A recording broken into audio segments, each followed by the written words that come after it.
Hello everyone, welcome to my channel. आज आपण बघणार आहोत खीरची रेसिपी। तर बघूया की याच्यासाठी आपल्याला काय काय लागणार आहे। खीर बनवण्यासाठी सगळ्यात पहिले आपल्याला लागणार आहे दूध, तूप, भाजलेली शेवई, 25 ग्रॅम मनुके, 20 ग्रॅम बदाम, 7 चमचे साखर जी मी या स्पूननं मेजर केलेली आहे, 5 ते 7 विलायची आणि 3 टेबलस्पून तांदूळ। सगळ्यात पहिले आपण घेतलेले तांदूळ भाजून घेऊयात। कढई छान अशी गरम झाली आहे। चला तर याच्यामध्ये सगळ्यात पहिले तांदूळ भाजून घेऊयात आपण। तांदूळ छान असा लालसर भाजून घ्यायचा आहे, जेणेकरून तो पटकन शिजेल खिरेमध्ये। बघू शकता तांदळाचा कलर हा थोडा थोडा चेंज होतोय, तर आपल्याला हा गोल्डन ब्राऊन कलर येईपर्यंत ह्याला असंच भाजत राहायचं आहे। खूप लाल नाही करायचं आहे, हलकासा गोल्डन ब्राऊन कलर झालेला पाहिजे त्याचा। पाहू शकता आपल्या तांदळाला आता छान असा कलर आलेला आहे। प्रत्येक तांदूळ हा फुलला गेलेला आहे। तर आपण काय करूया, गॅस ऑफ करून हे एका प्लेटमध्ये काढून घेऊया थंड होण्यासाठी। भाजलेले तांदूळ हे आपण प्लेटमध्ये काढून घेऊया, म्हणजे ते थंड होतील। थंड झाले की आपल्याला त्याला मिक्सरमधून बारीक करायचं आहे। तांदूळ थंड झाल्यानंतर मी मिक्सरमधून फिरवून घेतले आहेत।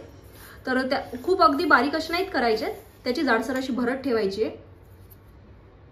यानंतर विलायची आणि साखर एकत्र बारीक करून घेऊयात।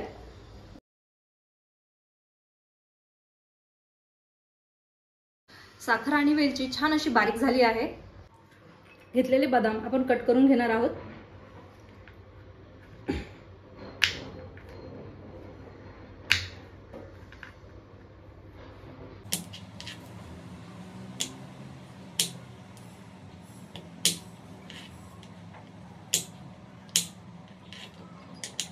करून झालेले आहेत, तर सगळ्यात प्रथम आपण याला भाजून घेऊया। पातेलं गरम झालेलं आहे, तर आपण पहिले याच्यामध्ये 2 टेबलस्पून तूप घालून घेऊया। यानंतर यामध्ये आपण जे कट करून घेतलेले बदाम आहेत ते टाकूया। त्याला आपण तुपात थोडंसं भाजून घेणार आहोत, जेणेकरून ते जेव्हा आपण खीरमध्ये मिक्स करूया तर ते क्रंची राहतील, सॉफ्ट होणार नाहीत। लक्षात ठेवा, बदाम फ्राय करत असताना गॅस अगदी मंद असला पाहिजे, नाहीतर बदाम पटकन जळून जातील। बदाम आपले भाजून झाले आहेत। आता याच्यामध्ये आपण जी तांदळाची भरड केली आहे ती घालूया। सर्वप्रथम तिला पुन्हा एकदा आपण छान असं भाजून घेणार आहोत।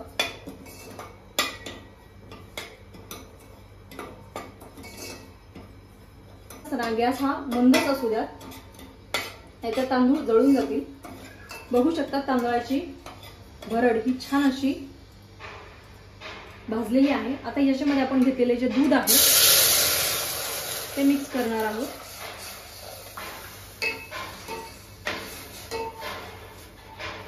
आता मात्र गॅस मी मोठा करते। त्याला छान अशी उकळी येऊ द्यायची आहे।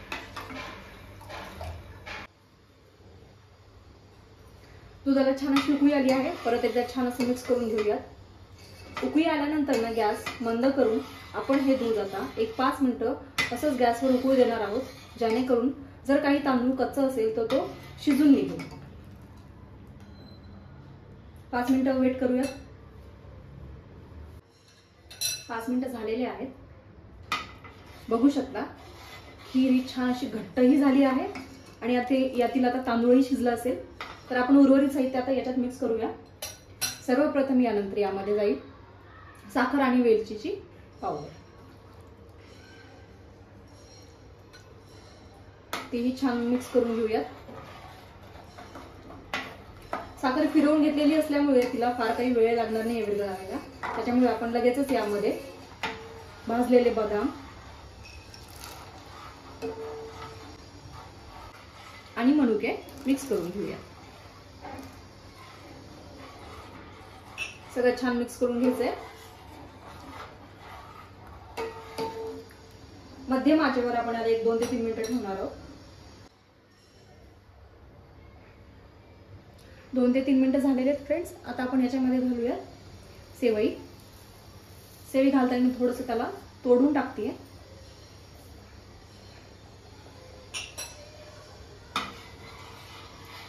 मिक्स करूयात.